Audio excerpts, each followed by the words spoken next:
Hey guys, welcome back to my channel. I'm Georgette and we are back with another Real Housewives reunion recap. So I know last time I said it was season 13. We are on season 14, reunion part 2. Okay, don't do me. Okay, I know I was wrong, but I am here and I'm back and I corrected it. Okay. All right, so I have a question, y'all. Can anyone tell me why this reunion is 3 parts? Someone drop down in the comments and let me know, because there was not enough drama to have a 3-part reunion. And now I feel like the reason they keep having these 3-part reunions, even though it's not enough drama to keep us interested for 3 parts, is because they've had so much drama before in past seasons where they've had to have 4-part reunions.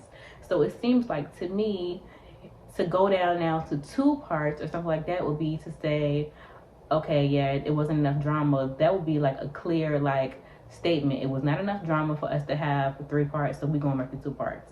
So I feel like to save face, they just keep dragging it out with all this, back and forth about little ass shit we do not care about, to just milk it enough to have 3 parts. But whatever, I'm gonna leave it alone. We here reviewing it, so let's just get into it, okay? So they pick right back up where they left off last episode, with Marlo doing her sob story about how everyone judges her because she likes fashion and she speaks her mind, and the girls don't like her, but she doesn't care because she's true to herself and XYZ, with her little pity party. Kenya says, let me stop you right there, because that is not the reason why we have issues with you. The issue is that you are disingenuous. You will sit there and say you have so many issues with men and you can't connect with men and XYZ, but then we'll turn around and call Candy a hoe because she can't connect with men. It's you talking out both sides of your neck, and that is why we don't mess with you, Marlo. That's why we don't like you. Not because you wear fashion or you're fashionable and you speak your mind. That's not even it. That's actually some of the things we like about you. What we don't like about you is that you fake. That's what it is. I'm sorry.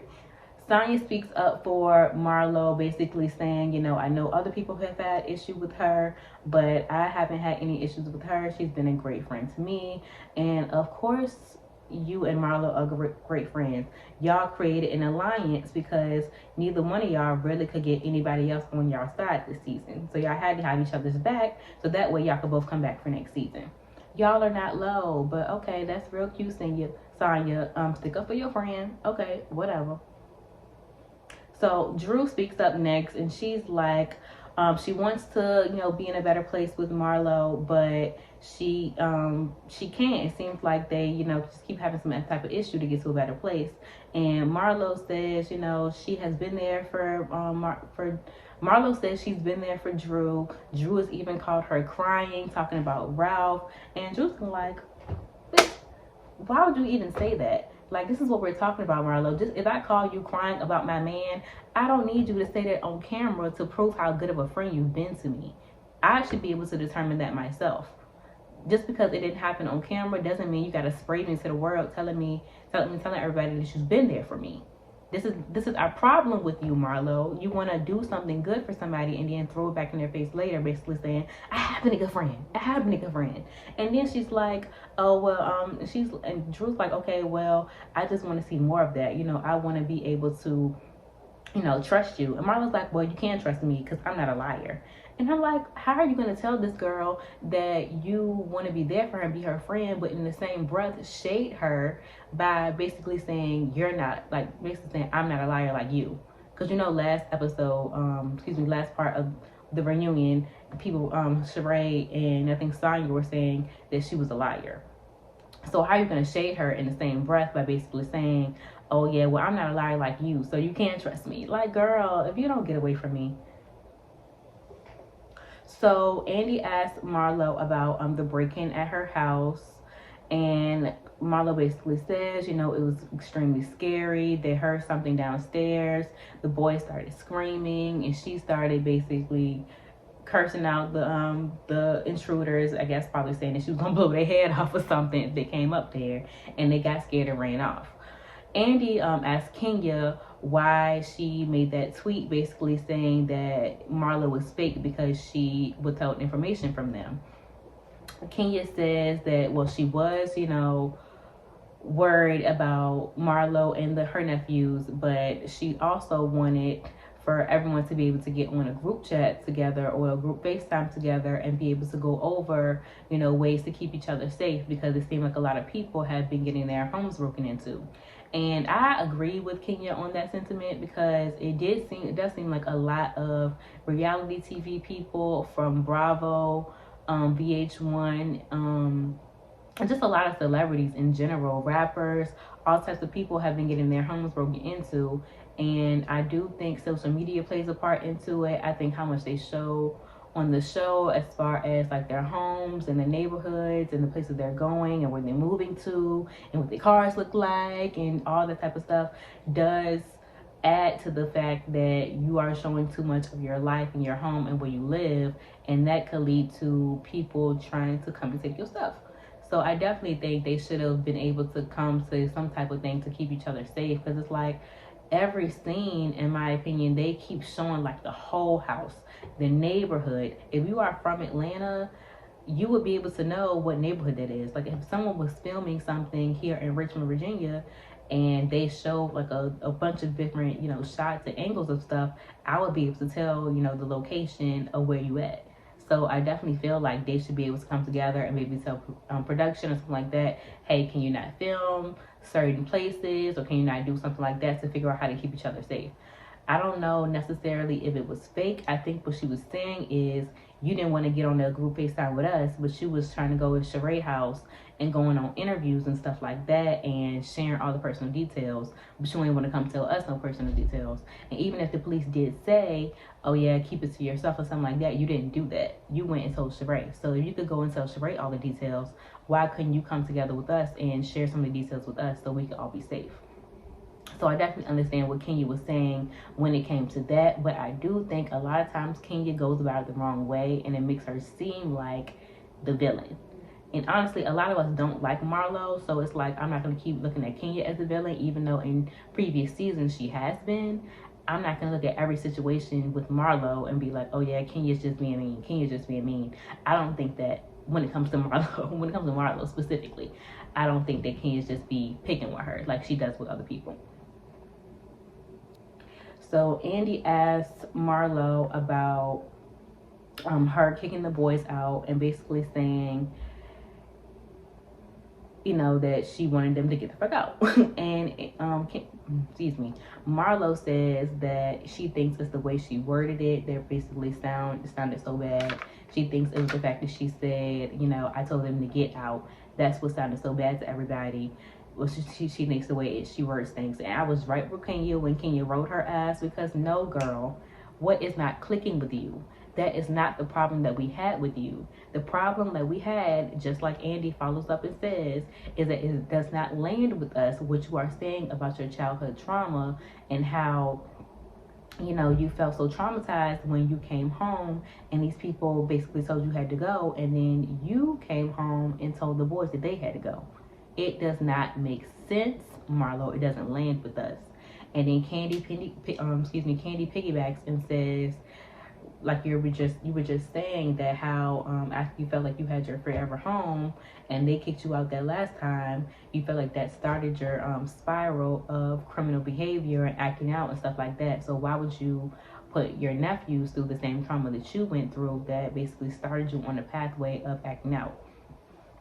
And Marlo says a lot of people have said the same thing, and the reason that I guess that she feels that that's okay is because foster parents have training and they go through training and classes and stuff like that to be able to be a foster parent, and she never got to do any of that. She just came from the streets and came from struggling and stuff like that, so she didn't know how to be a parent. So that's why she felt like that was okay. Girl, I did go to a baby class when I had my first baby, but most people don't go to classes to be able to have empathy. Like, that's what we're saying, Marlo. We saying we want you to have empathy for your nephews, we want you to see the parallels between your life and your nephew's life. First of all, a class isn't going to be able to teach that. Therapy might, but a class is not going to be able to teach you how to have love and compassion and stuff for your boys. It obviously did not teach your foster parents how to have love and compassion for you, because even though they were foster parents to you, they still kicked you out, which traumatized you. They still were abusing you and doing other things to you. So obviously you might not learn what you need to learn to be able to have love and compassion for a child that may have been abused or something like that in a class. Like, how is it not clicking for you, Marlo? I don't understand. And that is because, as Kenya says later, that she's vapid and shallow, and she does not look deep enough into herself or into anybody else to be able to see what's going on with them emotionally. She only really cares about herself. So Marlo says that she's now in therapy, she has a life coach, and she needed the reset. And I'm like, did you get your nephew's therapy? Yeah, I mean, yes, you should be in therapy because you have a lot of issues that you need to deal with. But your nephews are the ones that need therapy. They need therapy for one, what you are putting them through, and then two, from what they have to go through, jumping from house to house, and what they've gone through with your sister, their mother. Like, not once did she say anything about what she's doing differently for the boys. She's just talking about, well, I needed to protect myself and I needed to protect them from me. And I agree with that. You do need to protect your kids from your anger outbursts and stuff like that. But what you should have did, instead of kicking them out and sending them to your sister's 2-bedroom apartment, is maybe you should have left. Maybe you should have left for a week. Or maybe you should have, brought your sister maybe to live with you and to help you out a little bit. And to also see, it could be worse, but I'm not going to go and send you to a 2-bedroom apartment to traumatize you so you start acting better. Like, come on. I'm just like, please get this girl away from me. And, oh my goodness. So Andy asked Marlo, why is it okay for her to spoil her foster girls, but teaches her nephews to be humble? Marlo says that's because she doesn't see them as often, and she wants them to just know that she loves them so much when she sees them for, special occasions. And for her nephews, she's raising them every day, so she wants them to be humble and stuff. And she also teaches that to her foster girls, but she just wants to spoil them as much as she can when she sees them.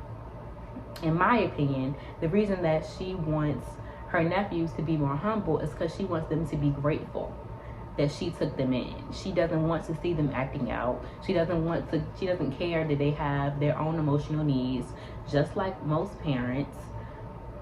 From the previous generation, she feels like, well, I took you in, I'm, caring for you, so you should be grateful. You should not be acting out, you shouldn't be doing anything. At the end of the day, they're still kids. Like, how old are they? 12 and 15? I don't know the exact ages. Okay, don't get me wrong. I have no idea how old these kids are. I know they're not young, but I know they're about teenage, middle school, almost about to go to high school age or something like that. They're not gonna be super grateful to you. I'm sorry. Maybe they will be later in life, once they look back and see what you did for them. But if you want gratitude, get a dog. Like, kids are not there to placate your ego or to make you feel better about doing such a good deed. They're gonna act out. They have been through trauma. Like, they're not gonna be the greatest kids all the time. They might be a little bit depressed. They might be annoyed and traumatized. And just because you bringing them in and sent them to a nice school and got them some Jordans and stuff don't mean they're gonna be all, oh, okay, let me go lick Marlo's boots, Auntie Marlo's boots, so she, she knows that we feel grateful for her. They're not gonna have the forethought to do that because they are kids. You are the adult in this situation, and that's why Candy said that you should have put your own personal needs to the side. Because at the end of the day, you do come first when it comes to self-care and taking care of yourself, but you're not going to come first when it comes to your emotions mattering over the kids in your life. I'm sorry, it doesn't work like that. So Andy asked Marlo, has her family talked to her sister that's in jail? Marlo says they haven't really heard from her. They haven't spoke to her at all. Andy says, it was really great how she told the nephews, we're going to sit here, we're going to have this moment and cry for 15 minutes, and then we're going to go ahead and move on. He asked her, where she learned that from, and she says, I learned it from the streets. And oh my gosh, Andy was really blowing this entire reunion when it came to Marlo and some of the stuff that he did to like Kenya and stuff like that. Because one, you can tell he's biased, but two, Andy loves himself a black girl that pulled herself off the gutter. Okay, his fave was Nene, because Nene came from being a stripper, stuff like that, and then she bigged herself up into this big, reality TV personality. And now he thinks that Marlo is the new Nene.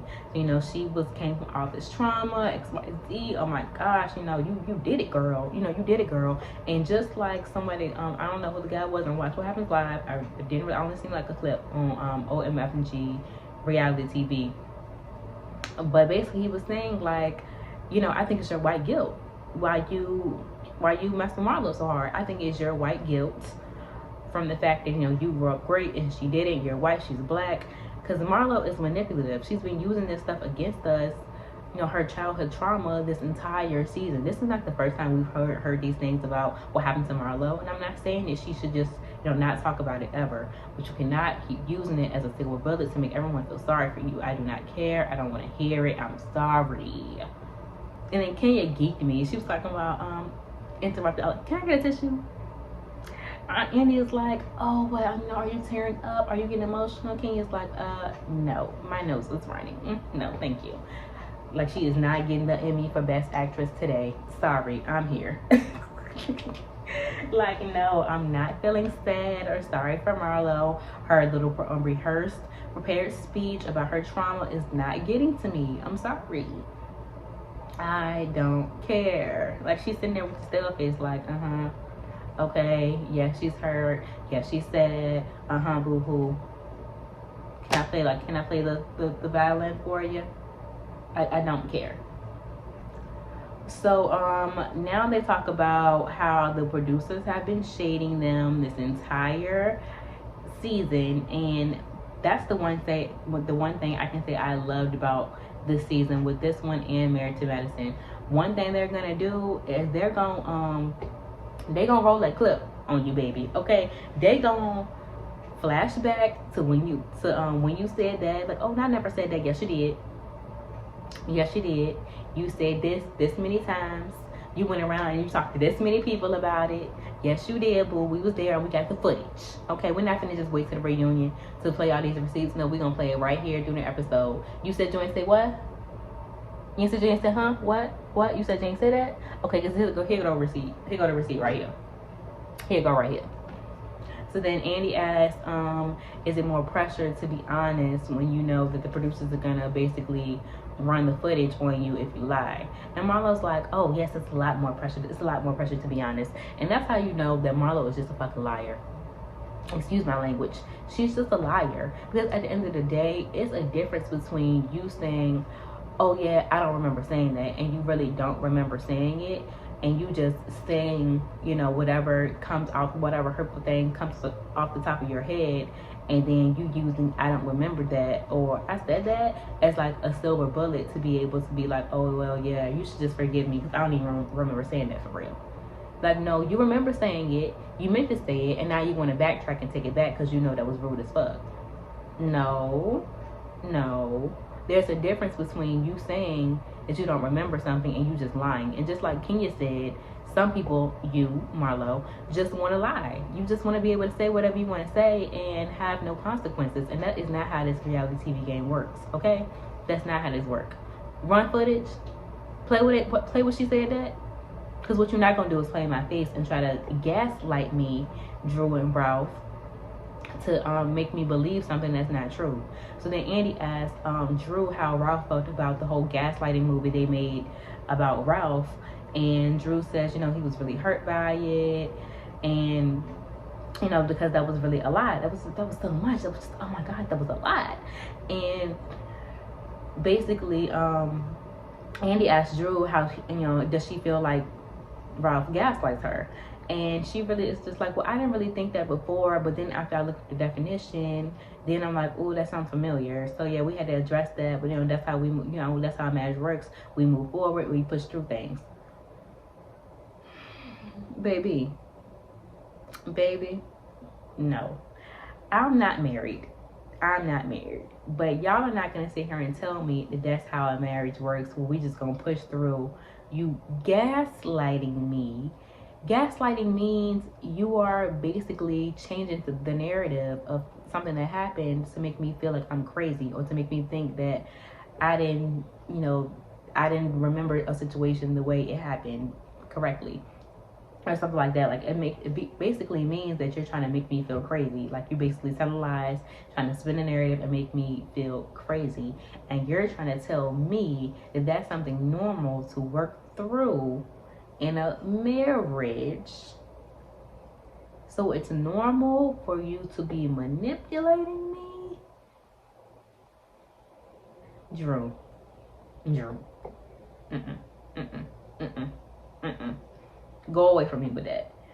Like, I would just rather you not answer any questions about you and Ralph, because it just makes you look so stupid. And I know that maybe she's just not all the way there, because it seems like they just want everything to look pretty on the outside, but when you delve into what's going on with them, it's like this man is manipulating you and you over here laughing it off as a joke.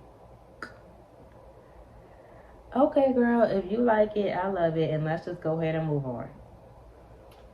Andy asked Marlo how's her edges doing. Not sure why this is the topic of conversation, but Marlo says that her edges are growing back, and she's been using Kenya Moore hair care to grow her edges back.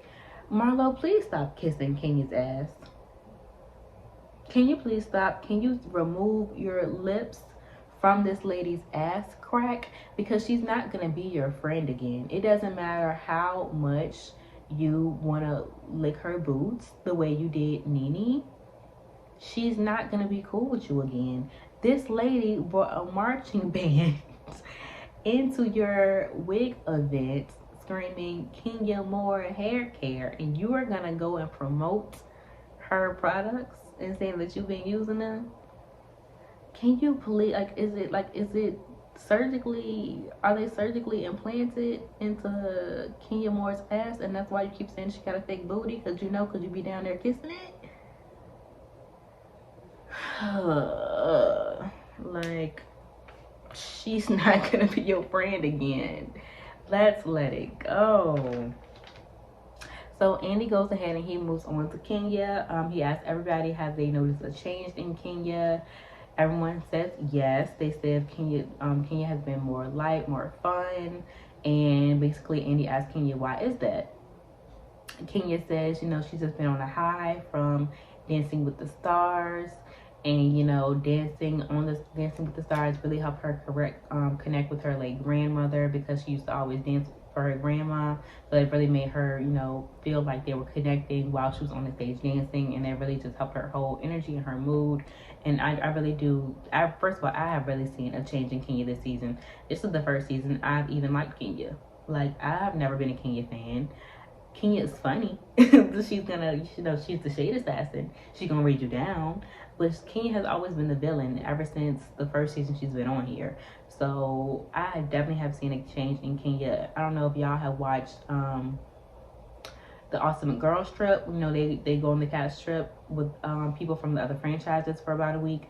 I don't know if y'all watched that, but she was really fun and cool on that. I think Kenya is a really fun girl, and I think she decided she wanted to be a villain on this show because that's one, how you get ratings, and two, how you get to come back.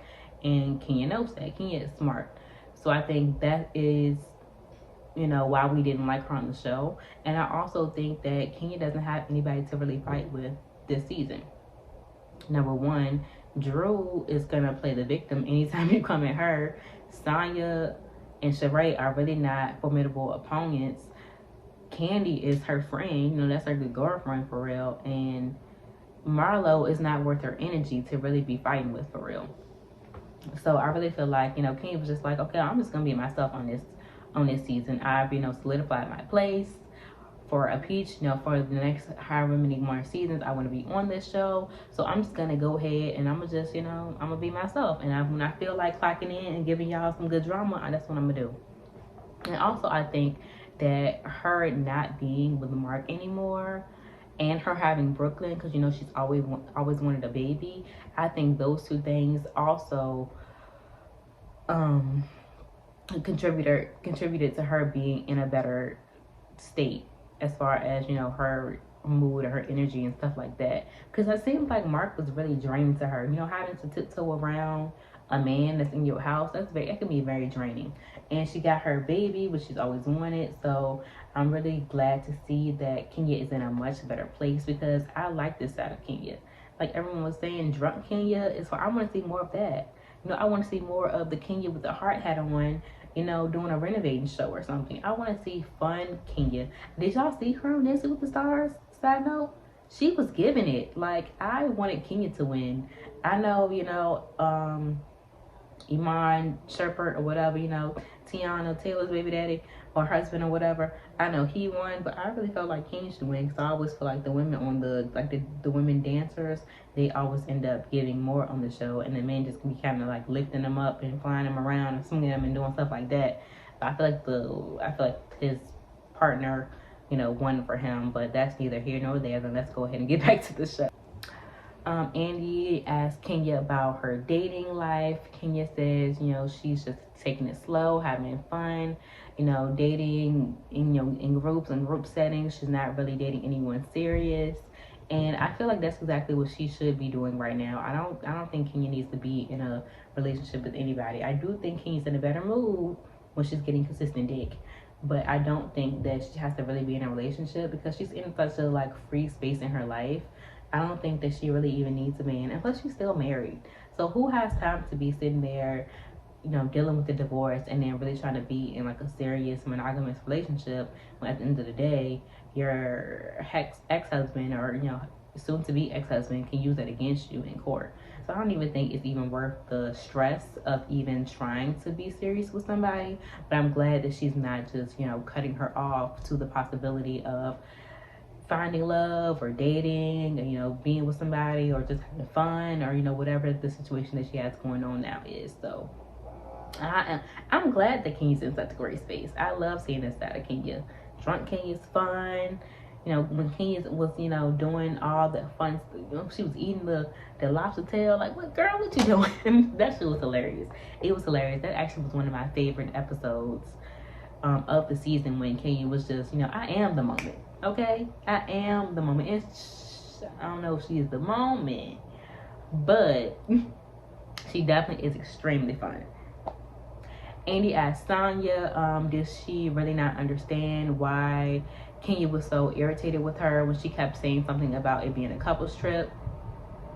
Sonya explains, and she basically says that she was just basically trying to make sure that Kenya understood that it was going to be a couples trip, because she had, you know, she kept saying that she didn't know that it was a couples trip when they went to New York. So she wanted to make sure that, you know, Kenya was able to bring a +1, whether that may have been a man or, you know, a friend or something like that. She wanted her to be able to do that. She wanted to make sure that she understood that. When she watched it back, she could see, you know, how it came off as annoying that she kept saying something about her, you know, bringing a man. And when I watched it, I did not think that Sonya, how do you pronounce the girl's name? Sonya. I did not think that Sonya was doing the most, trying to make her feel embarrassed or anything like that for not having a man. I do try to be unbiased when I'm looking at these situations, even though I really don't like Sonya that much, but I do try to be fair. And I don't think that she was really trying to, oh yeah, you know, bring a man, even though I know you don't have a man. I think that she was really trying to make sure that Kenya understood that everyone else's husbands and stuff were going to be there, because she seemed like she had such an issue with everyone's, not an issue, I don't want to say that, but it seemed like she did not know that it was going to be a couples trip when they went to New York, even though they were all sitting at the table or, you know, in a group or whatever. They were all around when Candy said that it was going to be a couples trip. So I think that Sonya was just trying to make sure that she knew that it was going to be a couples trip. But I can see why Kenya would have been annoyed. And girl, click, get off my face with this. Get off my face with, get off my phone, get off my face with this. I don't care. And she didn't want it. I think she just was really sensitive at that time about it. So it's like, girl, you gonna keep saying that it's a couple trip and you know I ain't got no man? That's rude. That's annoying to me. And he asked Sheree and Kenya what was the big deal about them not being able to go to iFit.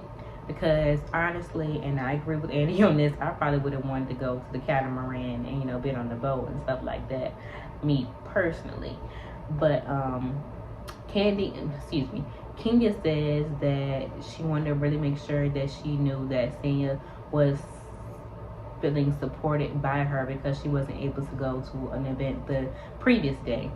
And honestly, I think Sheree wanted to go because she wanted to, you know, get that iFit plug. Because I really think she was trying to probably get She by Sheree partnership with iFit or something like that. That's just my, you know, personal opinion on that.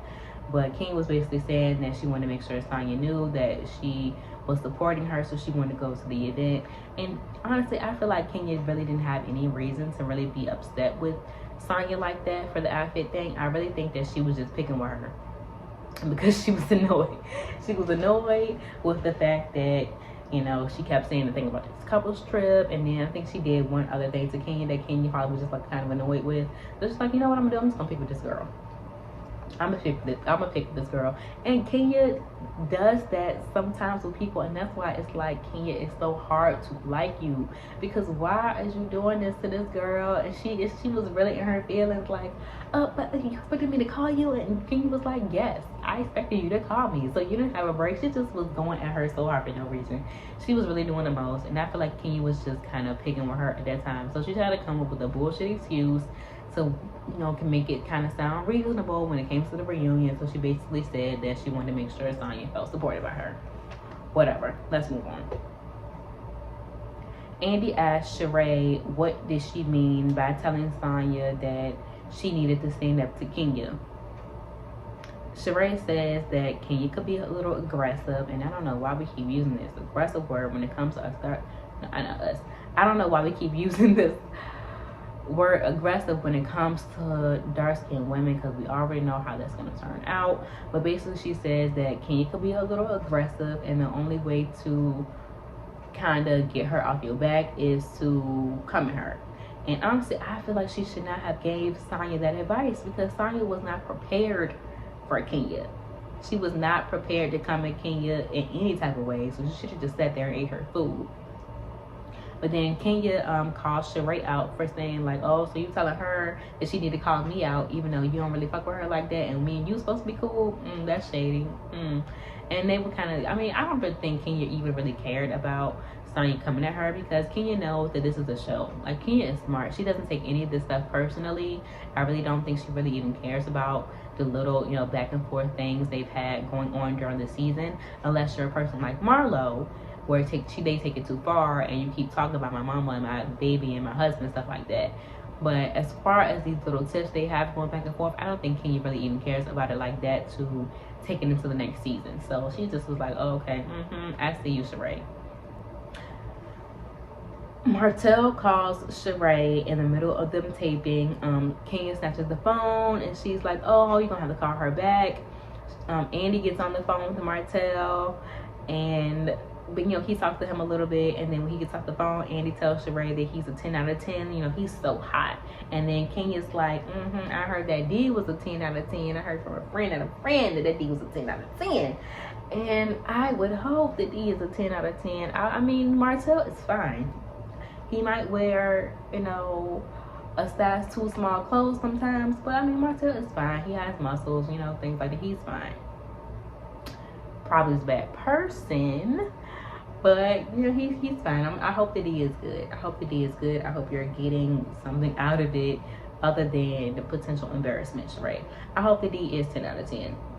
I hope you're getting some quality D out of this embarrassing ass situation with baby mamas and ex-wives and 5 kids and, you know, no builder's license and, you know, Sutter Home white labeled wine, and I'm gonna leave it alone. Andy asked Kenya about John, and basically insinuates that Kenya might have met him, you know, after the dinner in Jamaica. And Kenya is like, first of all, I am not feeling for no D like that. Then I need to get some D from some dude I barely even know in Jamaica. That's not even that cute. Like, I'm glad Sheree kind of, you know, set that straight. Like, girl, I'm not feeling for no D. Like, I mean, he was cute and all. I might have got his number and stuff, but I wasn't even checking for him like that. Zion was more pressed to get us together than I was pressed for me and him to get together. Kenya probably got plenty of men on the line, okay? Have y'all seen Kenya? Kenya is beautiful. Like, I'm more than sure Kenya has plenty of dudes hitting her line, and she's not feeding from the D. What she say? I can go walk to the mailbox and get off for some dick. Hey, you want some mail? Want some dick? I can go to the hardware store and go get some dick. I can go walk across the street and go get some dick. I'm not feeding with no dick. So then Andy asked Sonya about her saying that Kenya pretty much just gives her a sob story anytime Sonya brings up any issue that she has with Kenya. And Kenya says that she was really hurt by the fact that Sonya said that, because she's really shared some things with Sonya that she has not shared with other people. So she was really hurt that she would bring that up and kind of say that Kenya was using that as like a sob story to get out of situations. And Sonya is like, you know, every single time she would come to her with any problems she had with her, she would just basically go into, like, every single time she would go into, you know, what she had going on and how that was problematic. And the only thing I have to say about that is Kenya did do that a lot this season. She did. Every single time Sonya would say, hey, Kenya, I'm having this issue with you, Kenya would be like, okay, and I'm having all these issues in my life, so let's move on. I don't really care. And the only thing I have to say about that is the difference between what Kenya was doing and what Marlo was doing this season is that the things where Marlo would bring it up happened when she was a kid. Like, it was like childhood trauma. It's not something current that's going on that you're dealing with. I mean, the nephews thing is something you're currently dealing with. But for you to constantly bring up your fosterhood trauma, foster child trauma and stuff like that, when people bring up issues about you talking badly about them, that is you weaponizing your trauma. What Kenya was doing was explaining why she was, you know, lashing out, or why she was, you know, being acting annoyed and stuff like that. Like, if I just got off the phone arguing with this man about my baby and stuff like that, I might be a little bit short with you when I see you because I already have an attitude. That is actually real life stuff that I have going on in my life that's irritating me and causing me to, you know, be annoyed and stuff like that. So when I see you, I might be a little bit short with you. And when you ask me about why I was being short with you, I'm going to say I'm dealing with Mark and my divorce and, you know, trying to find babysitter for my baby, and I'm kind of annoyed about it right now. Either you can understand or you cannot, but that's what's going on in my life, and oh well. Andy asked Sonya how she felt after Ross stood up for her at the table against Kenya and Sheree coming at her. And Sonya says there's no better feeling than when someone you love stands up for you. Andy asked her how she would feel if Ralph or Todd spoke to her in that same manner. And Sonya basically says that, well, he wasn't really speaking to them like that. Like, he wasn't cursing at them. He was just, you know, I guess speaking to the air. Because what do you mean he wasn't speaking to them? Like, they were talking to you. Y'all were the only people. I mean, Kenya and Sheree were the only people coming at you. So who else was Ross talking to? Like, was he speaking to the air? Like, who was he talking to if he wasn't talking to Sheree and Kenya? Like, I mean, he basically, Andy asked Kenya, you know, how does she feel about what happened or whatever, and she says, you know, Ross is a nice guy, he's a very sweet guy, he barely speaks above a whisper, so that's why she was taken aback when he did stand up and get, you know, loud like that. And my personal opinion about the situation is Ross should have let Sonya handle, you know, what was going on. They know what they signed up to be on. Like, we are in season 14 of Real Housewives of Atlanta, so you know that when your wife comes on here, she may be arguing back and forth in front of girls. Like, she may be arguing back and forth with girls in front of you. What you need to do is you need to sit there and eat your food. Now, if Todd or Ralph or somebody was having an issue with Sonya and they started speaking up, you know, to her in a manner that you didn't like, that's when it'd be like, all right, now, don't be effing with my wife like that. But I mean, it was just Sheree and Kenya. Like, nobody was really doing anything to her that should make you feel like you need to protect her like a papa bear in that moment. I mean, it was cute because my man, he's gonna stand up for me as well, but he's gonna stand up for me when the situation calls for it, not, you know, just because you stuttering and stammering and can't get your words out properly the way you need to. You know what situation you signed up for when you came on the show. So why are you trying to act like, oh, well, he was just standing up for me, you know, he was being my husband. Your husband don't need to protect you against other women unless they're trying to fight you. And really, unless they're trying to jump you, like, you know, he should just let you handle your own. Andy asked Kenya why she thought it was a good idea to play that shady ass game at Brooklyn's birthday party. And first Kenya's like, oh, I can guess by the tone that you don't think that was appropriate. And I'm glad that Kenya called him out for that in that moment, because why do you keep asking these questions and letting your personal bias get in the way? Like, just because you don't like me, I need for you to ask the question the way you would ask it to anybody else. But anyway, she said that she thought it was just going to be some fun shade. She thought it was going to be a lighthearted game. And Kenya is not stupid. She knew that, like, okay, we're going to be filming. We need to make a scene. That probably was not Brooklyn's only birthday party.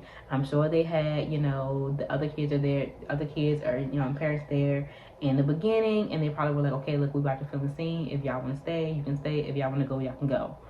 But I'm more than sure Kenya did not use at least the entire birthday party as, you know, let's get this scene popping in the middle of the birthday party. I mean, Kenya's not stupid. She know they needed this scene. And at the end of the day, what other events did y'all have to argue at? It doesn't seem like it had a lot of events this season, so I'm not mad at Kenya for doing the little shady ass game. Now, should y'all be talking about sucking dick in locker rooms in front of your baby? No, you should not. I'm sorry, Kenya, but I don't think Kenya is the one that put that tea in the teapot or whatever game they was doing. I think that was Sheree. Like, I'm just gonna go ahead and tell y'all, I think that was Sheree, because of just the way Sheree came with the shade, even in her confessional. Oh, well, I don't know why Candy would be so offended. You know, I'm sure she didn't suck dick in the locker room, so why would you care so much about what they're saying? Either Sheree did it or Marlo did it, and that's just where I'm at with it. Andy asked Candy how she feels about Sheree saying that I'm sure she sucked dick everywhere else, so why would she be offended about, you know, somebody saying that she sucked dick in the locker room? And before Candy can even respond to the question, Sheree's like, you know, I don't know why she would feel any type of way, because I'm sure, you know, she said she likes sex, so I'm sure she sucked dick in other places.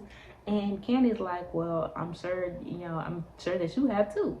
And Sheree's like, I have. And it's like, exactly. So why are you trying to shade me in your confessional about something you have also done?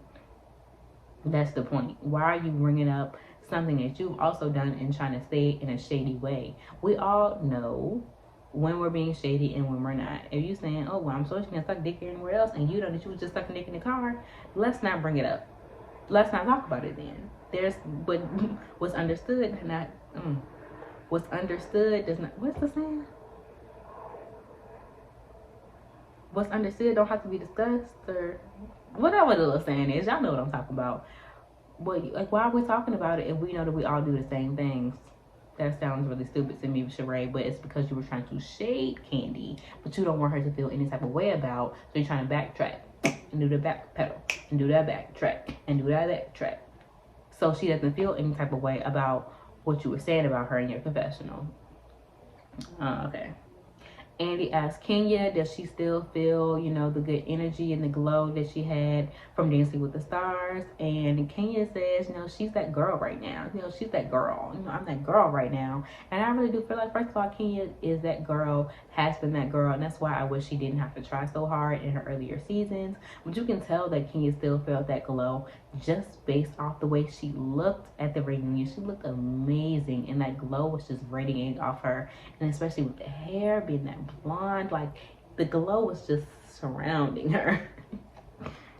So now we move on to a little segment about Sonya and her baby struggles, and we're just gonna go ahead and breeze past this because Sonya this season was boring. I didn't mind her at the reunion because she did explain herself very well. She articulated herself very well.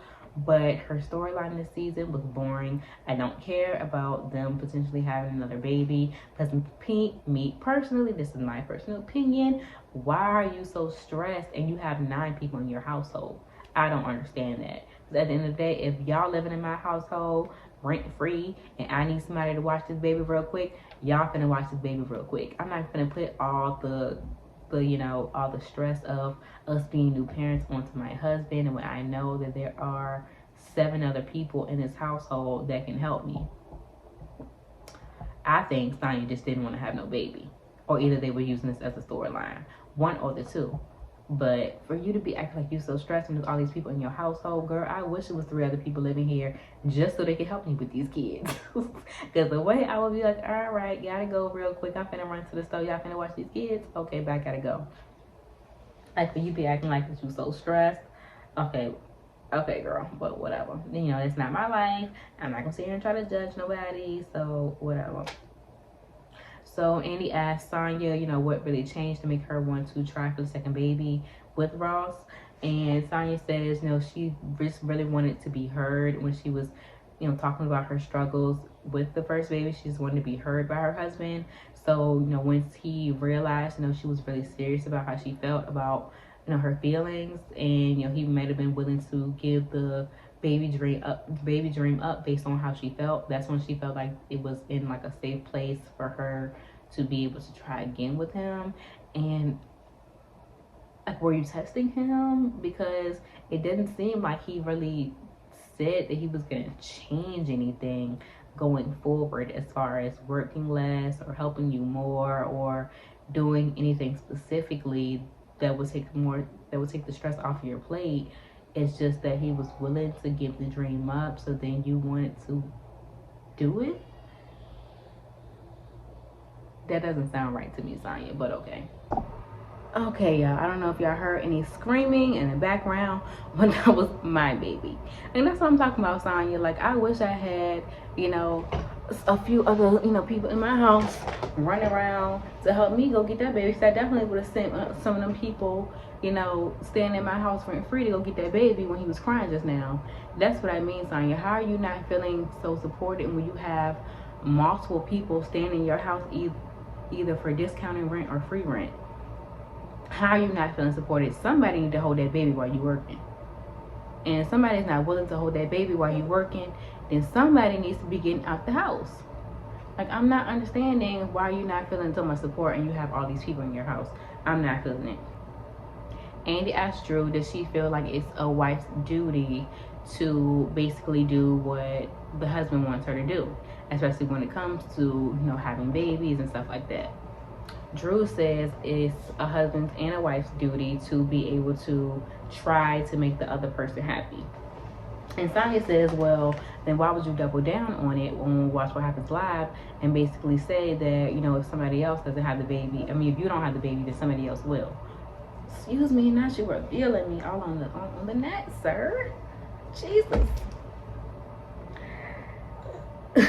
Drew basically says that she doesn't know why Sonya would even take it that way. The conversation was much longer than he actually anticipated, and she was basically just asking you, is it like a medical reason why you don't want to have another baby, or is it anything like that? But she doesn't know why Sonya would take it so negatively. And Andy was like, well, you did kind of double down on it and basically say that you felt that way. And Drew says basically you have to have an understanding with your husband to be able to come to a compromise when it comes to stuff like that, and then she's gonna stand on how she feels. That's how she feels.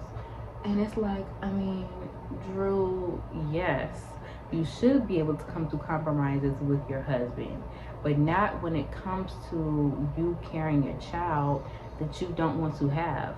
Because at the end of the day, like you said, somebody else might, have your baby, like be able to have the baby for him or something like that. But at the end of the day, don't you think that if something happens to him, you're going to be solely responsible for that baby, just as you were when you had your first child, Josiah, and your baby daddy either went in prison or went wherever he was and wasn't taking care of the kid? You were solely responsible for it. So if you know that that could potentially happen to you, why would you sit here and tell a woman that she needs to compromise into having a baby when it's not guaranteed that the husband is going to be there? Like, a woman should only have a baby if she wants that baby completely, because she could potentially be the only person caring for it.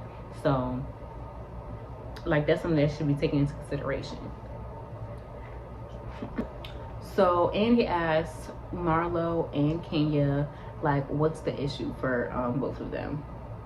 And of course, everyone knows that the real issue for Kenya is that Marlo talked about her mama that time. She said that, you know a person is no good when their mama don't even want them. And I don't even know why she said that, because, like, your mama really wants you. But anyway, Marlo says that Kenya always dismisses her, and she's only been her friend when she wanted to use her for information against Portia. And Kenya's like, girl, you threw Portia under the bus. Why are you trying to act like that was the issue? And Drew's like, yeah, like, you even told me that you had an issue with me because you didn't like the fact that I was friends with Portia. And Marlo's like, no, I was saying that I didn't trust you. I was saying I didn't trust you because you were friends with a lot of people I wasn't friends with. And really, Marlo, Kenya did not have an issue with you in the beginning of the season. Like, Kenya is not stupid. She knows that she's on this reality TV game, and the people that are on the cast are the people that you have to be friends with or you have to have conflict with. So she chose the friend route with you, and you forgot your place. Okay, you were thinking that someone was gonna kiss your ass. You were thinking that just because y'all are on the show that you can say whatever you want to say and people are gonna forgive you. And Kenya's like, girl, I'm not doing this with you no more. I try to be your friend, and I'm not going to give you a moment by arguing with you every single time we're on camera. So what I'm going to do, I'm going to pay you dust. Okay? So Andy asked Marlo if she can still confused about why Kenya doesn't fool with her, being that she has disrespected Kenya, disrespected her mom, her baby, her husband. So that does she get why Kenya doesn't fool with her? And Marlo's like, oh no, I get it now. I get it. I'm so sad. She never forgave me. She never forgave me from when I talked about her mom. And, like, we supposed to feel sorry for you, Marlo? Because I wouldn't forgive your ass either. Kenya shouldn't have forgiven you. And the only reason why she does fool with you now is because she kind of has to, because she's getting paid to. But, okay, yeah, she probably never forgave you for that. So when you pissed her off this time, she just was like, bitch, if you don't get out my face, I'm not going right down this road with you. Why? I don't get paid enough for this. I'm still going to get paid just by showing up. So why should I give you a moment so you can secure your peach? No. So Andy asked Marlo, does she have hope for the friendship, or does she understand why Kenya doesn't fool with her? And Marlo's like, no, I think she's done with me. I think she's done with me. I'm so sad. I'm so sad without her. I think she's done with me. I'm like, she should be done with you. Now, no, Kenya's sitting there looking like, good girl. Good. I hope you get it. I hope you know that I'm never gonna be your friend again. We're never gonna have anything genuine. Please get out my face with that, because you're a sociopath and you're crazy. Okay, I don't fool with you, and I'm never going to. I hope you understand that. And I'm sitting there looking like, Marlo, why are you trying to act like you don't care if Kenya's friend with you? You do care. That's why you be so mean to her when she doesn't want to be your friend, because you want so badly for her to be your friend. It's like, soon as she doesn't, you want to go all the way left with her. You care if Kenya's your friend or not. So why are you trying to be disingenuous about it? So Kenya says everything about her is fake, even down to her name. Her name isn't even her real name. Her real name is Latoya Hutchinson. And I got so confused during this segment, because Marlo was trying so hard to cover up whatever Kenya was talking about, because it sounded like at first she said that, she changed her name in 1976 or something like that, and then they tried to show her birth certificate real quick where it said Marlo Hampton. But if you know anything, that you know that if you legally change your name or something like that, or your gender, or whatever, it changes on your birth certificate as well. So I'm not sure why they tried to show us that piece of information. Then she tried to say that Latoya Hutchinson is her best friend. So then I'm trying to draw the conclusion, like, okay, well, did you get arrested and then try to use your best friend's name or something like that? But she was trying so hard to cover up whatever Kenya was saying. Like, she was laughing really, really hard over the mic. Like, whatever fraudulent activity that Marlo's into, Kenya knows about it, and she was ready to spray her tea because she even name dropped. And you know, that if I name drop who told me the information, that means that like this source is credible. She was like, oh yeah, that's not what Alex said. That's not what Alex said. And even Candy had to be like, girl, remember you on TV, don't get that man in trouble. And she was like, oh yeah, let me stop. And Marla was like, oh yeah, Sheree, she's talking about your friend, the crook. And I'm like, Sheree, why do you know so many scammy like people? I mean, we know that Marlo, well, allegedly, we know that Marlo knows scammy ass people. I heard from Funky Neva on his YouTube that Marlo used to get her friends to be boosters for her. So is Latoya Hutchinson one of the names you used to use when you was in fraudulent activity? Like, is that the name you used to use when you was scamming? Let us know, Sheree. Let us know if you know, because somebody drop down in the comments and let me know if they know any information about what is going on and who Latoya Hutchinson really is. I need some clarity on that one, okay? Andy asked both Marlo and Kenya if they think that, you know, the reason they treat each other that way is because of what happened with their parents. And Marlo says, you know, a lot of the stuff that we've been hearing is not new information, and she uses it as a silver bullet, as we all said. And she does the same thing to everybody, including her family, like her nephews and her mom. Like, she'll sit there and she'll say the most negative things about them, but she won't ever sit here and talk about what has happened, what she has done negatively, as far as going to jail and stuff like that. She never says that. And I do have to be fair. We have heard the whole, you know, situation about why Marlo went to jail and stuff like that. We've heard all that before. Like, I think, what reunion was it? It's a reunion where I think that Marlo was wearing pink, I think it was. That she basically said that, you know, she did get arrested, and then all the other arrests were basically violations. So that basically she would be out in the club and somebody like a Hayden Kenya would call and be like, hey, she's out in the club. So then she would get arrested again, and that was like a probation violation. So I do have to be fair on that note. She has talked continuously about her being in jail, and I feel like, honestly, why would she talk about her being in jail? Like, I mean, I was talking about it a little bit, like she has.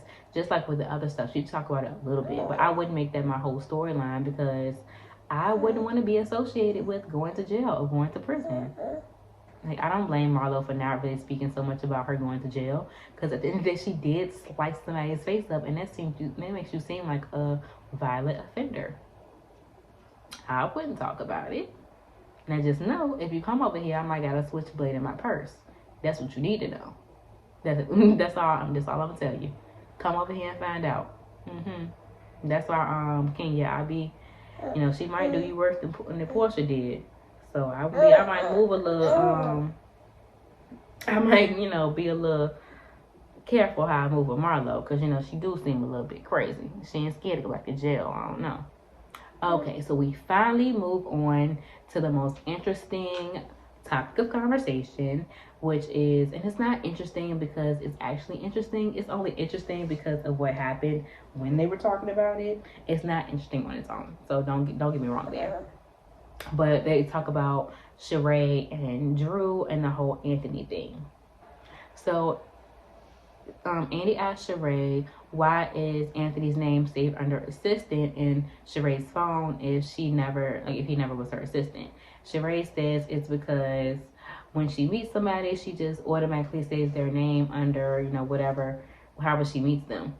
And I can agree with her on that, because like when I was working at European Wax Center, everybody I met, as far as like coworkers and stuff like that, I would put EWC after their name so I would remember them. But Sheree, how are you saying that you put them under, you know, what you see them as or how you meet them, if that would mean that you met him as your assistant? So that's why you saved him under assistant. So that's not adding up to me. So Andy asked Drew if she believed what Anthony was saying about Sheree. And Drew says, no, she didn't really want to believe it or not believe it. She just did not know what to do with the information because she did not know Sheree. And I'm thinking that's a lie. I think you've seen this, you've heard this information from Anthony, and then you felt like, okay, well, this is something I can use as a storyline. Because I don't want them to focus on my situation with Ralph and how he gaslights me. So what I'm gonna do is I'm gonna, pick a fight with somebody that's kind of easy to go toe to toe with, and Sheree is kind of easy to go toe to toe with, and I'm gonna use that as my storyline this season. Andy asked Sheree if she confronted Anthony about the things that he said about her, and Sheree says that he basically was just kind of going along with the narrative that everyone says about her, that she doesn't pay. I heard shit that she don't pay. I heard she don't pay. So he was just kind of going along with that narrative, but I guess she's basically saying that he didn't really feel that way. Do y'all see this baby? Do y'all see this baby while I'm trying to work? Okay. And Sonya, you over here complaining about having 7 people in your house that can't watch your baby. I'm by myself when I'm working. And you over here complaining. Anila too. Y'all over here complaining. Anila is from Married to Medicine if y'all don't watch that show. But yeah, y'all over here complaining, and us working mothers and stuff like that. And we over here doing it all by yourself, and y'all complaining and whatnot. Go away from me with that. Andy asked Drew, does she pay all of her 20 assistants? Because like every other day, Drew and Ralph have like a different assistant. So we all want to know, like, are you paying these people? Are they unpaid interns? And Drew says that yes, she did pay. She does pay all her assistants. And Sheree says that Anthony said that Drew didn't pay him. And Drew's like, we even paid on his card note, so his car wouldn't get repossessed. So how we don't pay him? And I'm like, that goes a little bit beyond what a regular boss would do. So I'm feeling like, what? You feel that way too? I'm feeling like Drew paid him in some type of way to either say the stuff about Sheree, or she paid him to say the stuff he said in the recording that we're about to talk about next. Something about that just doesn't sit right with me, because why are you as an employee paying your assistant's car note outright? Not car note outright, but like, I'm gonna pay you your paycheck and you gonna pay your own bills. I'm not gonna pay your bills for you just because you work for me. Like, it's just something a little shady to me. Andy asked Drew, why did she act like Anthony didn't say the stuff about Ralph being gay? So then that's when Drew comes up with the recording like, well, because he said that he didn't say that. So then they play a recording of Ralph like interrogating Anthony, like, so did you say I was gay? Did you say I was gay? And Anthony's like, no, I did not say that. Like, she only said that because she didn't like me. She only said that I said it because she didn't like me, but I didn't say that. So then Sheree calls Anthony like on the phone, and I'm not led to believe that he's telling the truth with Sheree. I think that some type of way Drew and Anthony fell out. So then Anthony felt like, okay, in order for me to keep being on the show or something like that, I need to get back in good with one of them. So I'm gonna go pick Sheree, so that way I can go, get on here and basically be on her side of things. So that I'm gonna let her call me, and we gonna basically gonna tear Drew down and basically say she needed me for a storyline. So yeah, Sheree calls Anthony and she's like, were you ever my assistant? He's like, no, I was never your assistant. And then she asked him, does she owe him any money? And Anthony's like, no, you don't owe me anything. And I'm like, well, how you don't owe him? Like, that doesn't make sense, because how would he even have came to the conclusion that you owed him any type of money if he never worked for you? It seemed like you paid him off like Drew did, so he can say whatever you want him to say. So then Andy asked Anthony, did he say the stuff about Ralph being gay? And he says, I really don't remember, but I might have said that. But what I do know is that Drew needed me for a storyline, so that's why she brought me on here. And I'm like, yes, that's exactly what I've been saying. Anthony, you are a thirst bucket. You are. But for Drew to bring you on in the first place means that she must have needed you for a storyline. Because anybody that meets Candy Burris for the first time and it's like, yes, Miss Candy, legendary Burris, you know, I'm trying to, whatever I'm trying to get the libations grooving and your waistline moving or whatever he was saying. Like, okay, you're clearly trying to be on camera. Like, you're clearly trying to be extra enough so they don't cut your scene out. Like, you're clearly being thirsty. And Drew, for you to not realize that he was being thirsty meant you were being thirsty. You were using him for a storyline. So then that went bad some type of way. That's why you only have a recording of him saying what you want him to say. And Sheree has a whole, you know, in-person phone call of him saying what she wants him to say. Means some type of way y'all fell out and he back cool with Sheree. So now he gonna be on her side. So that was the most interesting part of the reunion. That was the most interesting part of the reunion. We still have another third part to get to. And I just don't know why we have 3 parts. And I'm here to tell y'all right now, if Portia does not come back next season, I will be watching next season via the clips on OMFNG reality TV on Instagram, because there's no way I'm gonna sit through a whole bunch of commercials next season with just this group of girls. Like, it's not giving what they said it was supposed to have gave. The season was boring. This okay, I'm being rude. Okay, Kane said it's time for me to get off here, so I'll see you guys in my next video. Don't forget to like, comment, and subscribe, and I'll catch you guys later in the next video. Bye. Can you stop trying to expose me to the world and just say bye? Can you say bye to everybody? Can you say bye to everybody right there? Bye. Okay. Kane says bye as well, y'all. He said, don't forget to like, comment, and subscribe. See you guys later. Bye. Okay, at least stop the video.